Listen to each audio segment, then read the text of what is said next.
কতটা লোভনীয় আর কতটা সুন্দর হয়েছে এই কাসুন্দিটা।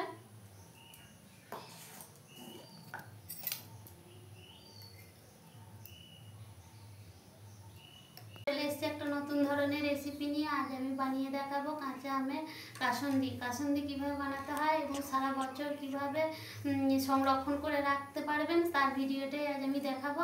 আপনারা প্লিজ দেখতে থাকুন ভিডিওটি, স্কিপ না করে। আর যারা আমার চ্যানেলে প্রথম আছেন তারা প্লিজ চ্যানেলটিকে লাইক করবেন এবং সাবস্ক্রাইব করবেন এবং পাশে থাকবেন আমার। দেখুন এই কাঁচা দুটো আম নিয়েছি, আপনারা যে যতটা পারবেন ততটা পরিমাণ বানাবেন, ততটা পরিমাণ আম নেবেন। আমি দুটো আমের বানাচ্ছি। আর আমগুলো টক আম, যতটা টক হবে ততটাই ভালো হবে কাসুন্দিটা, টক আম হতে হবে। আর আমগুলোকে আমি এবার চলুন দেখে নিয়ে যাক কীভাবে বানিয়ে নিচ্ছি।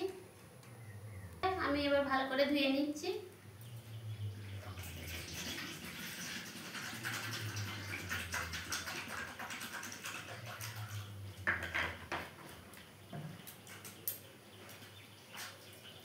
এই আম দুটোকে ভালোভাবে ধুয়ে নেব।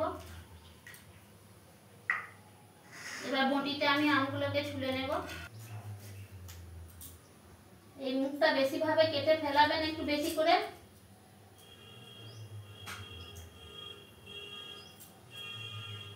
আর আমের মধ্যে কাটার সময়, ছুলার সময় যেন সবুজ অংশটা না থাকে। সবুজ অংশটা থাকলে তিতো ভাব আসবে। তিতো ভাব থাকলে আমের কাসুন্দিটা খুব একটা ভালো হবে না। খুব ভালোভাবে ছুলে নিবে।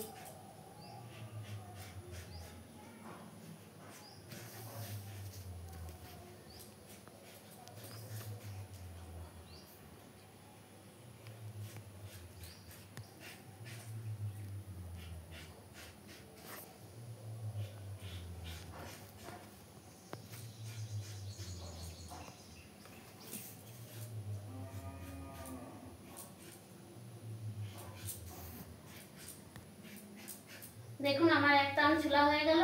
এরকম করে আর একটা আমও ছুলে নেব। ভাবে ছুলে নেওয়া হয়ে গেছে। এবার আমগুলোকে আমি গ্রেড করে নেব।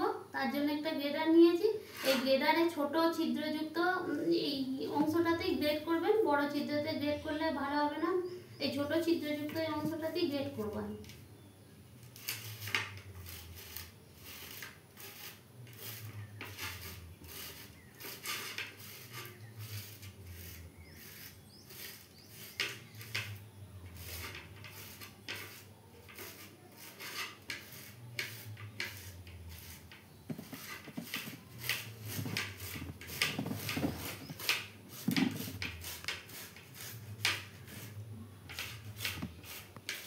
কোনো রকম গ্যাস বা আগুন ছাড়াই, আমি কিভাবে বানাই আপনারা দেখতে থাকুন।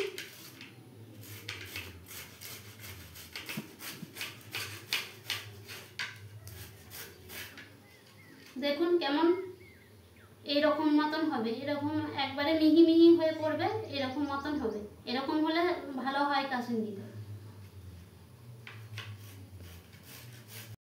দেখুন আমি এই যে গ্রেড করে নিয়েছি, এই যে গ্রেড করা হয়ে গেছে আমার। এবার এর মধ্যে লবণ আর হলুদ গুঁড়ো মিশিয়ে দেব। আমি দুটো আমের জন্য 1.5 চামচ লবণ গুঁড়ো, 1 চামচ লবণ গুঁড়ো দেবো আর 1/2 চামচ হলুদ গুঁড়ো দেবো। দিয়ে এটাকে ভালোভাবে মিশিয়ে নেব। এটা ভালোভাবে মিশিয়ে নেওয়ার পর 10-15 মিনিট এটাকে আমি রেস্টে রেখে দেব।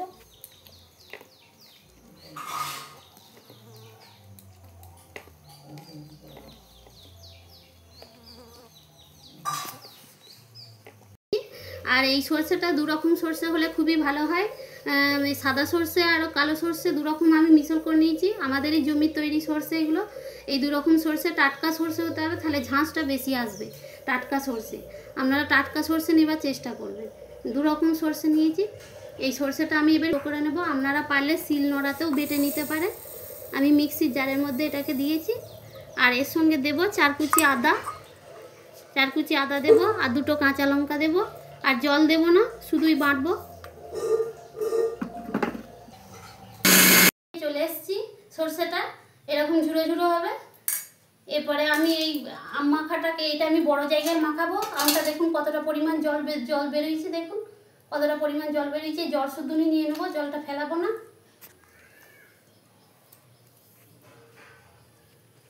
আর বন্ধুরা আপনারা এটা একবার বানিয়ে দেখবেন, এত সুন্দর খেতে সুস্বাদু হয়। আপনারা একবার বানিয়ে দেখবেন, ভালো লাগবে খেতে। আর এই সরষে বাটাটাও দিয়ে দেবো ওর সাথে, অল্প অল্প করে দিয়ে মেশাতে থাকবো।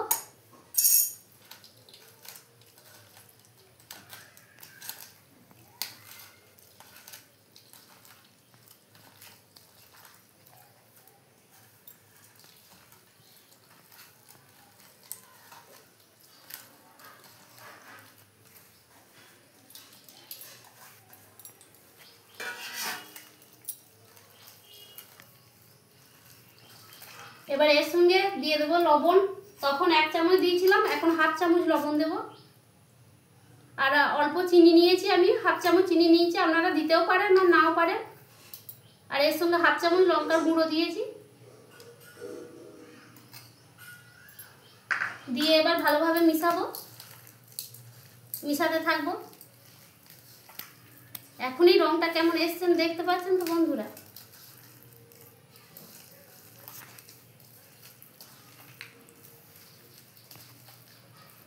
এইটির এবারে সবশেষে যেটি মিশাবো সেটি লাস্ট উপকরণ, সেটি মেন উপকরণ। সেটি না হলে আমতেলটি হবে, সেটি না হলে কাসুন্দিটা ভালো হবেই না। সেটা হলো সরষের তেল। ঝাঁঝওয়ালা সরষের তেলই নেবেন, অন্য কোনো তেল নেবেন না। আমি 150 গ্রামের মতো সরষের তেল নিয়েছি। এখন 3 থেকে 4 চামচ সরষের তেল এর সঙ্গে দিয়ে মিশাতে থাকবো।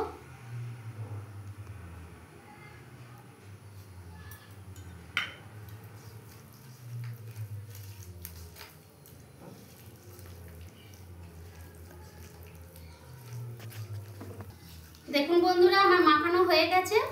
এই যে এরকম মাখানো হয়েছে।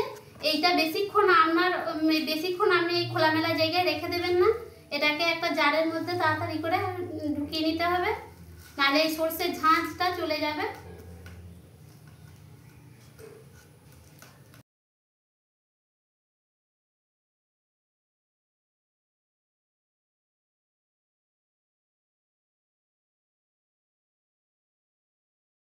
দেখুন বন্ধুরা, এখনই কত সুন্দর দেখাচ্ছে।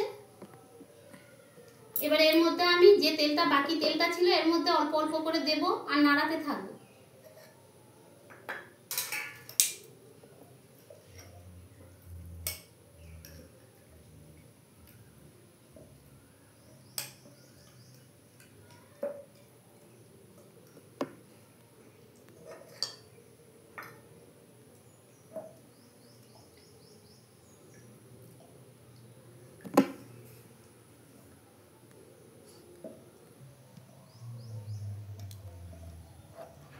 মেশানো হয়ে গেছে।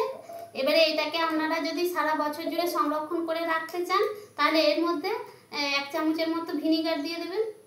আমি এখানে 1 চামচের মতো ভিনিগার দিয়ে দিচ্ছি। এই ভিনিগারটি মিশানো থাকলে আপনার সারা বছরই ভালো থাকবে।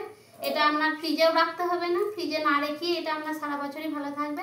দেখছেন বন্ধুরা কেমন হয়েছে কাসুন্দিটা, এখনই কত সুন্দর দেখাচ্ছে। এটা বাচ্চার থেকে বড় সকলেই, যে কেউ খেতে, আপনার যে কোনো ব্রেকফাস্টের সঙ্গে হোক, যার সঙ্গে হোক দিবেন, খেতে খুবই ভালো হবে। একবার বানিয়ে দেখবেন। আর এটা সবশেষে এটাকে আপনারা রোদে দিয়ে দিবেন।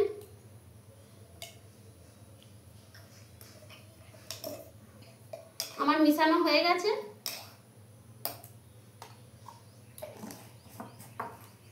এবার আমি এটাকে 5 থেকে 7 দিনের জন্য এটাকে আমি রোদে দিয়ে দেবো। রোদে দেবো, ঢাকা খুলে নয়, ঢাকা দিয়েই রোদে দিতে হবে। ঢাকা খুলে দেওয়া চলবে না, কেননা এর যে স্বাদ, ঝাঁঝটা, এই ঝাঁঝটা, সর্ষের যে ঝাঁঝটা, সেটা বেরিয়ে যাবে। এর জন্য আলগা করে, ঢাকাটা আলগা করে রোদে দিয়ে আপনারা রোদে দিয়ে রাখবেন। সারাদিনই রোদে রাখবেন 5 থেকে 7 দিনের জন্য। তারপর এটি খাওয়ার উপযুক্ত হবে। দেখলেন বন্ধুরা কিভাবে আমি বানালাম।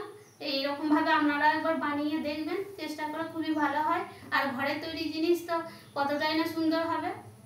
তাহলে এই ভিডিওটি যদি আপনাদের ভালো লেগে থাকে, তাহলে আপনারা লাইক করবেন এবং কমেন্ট করবেন এবং শেয়ার করবেন এবং সাবস্ক্রাইব করে দেবেন।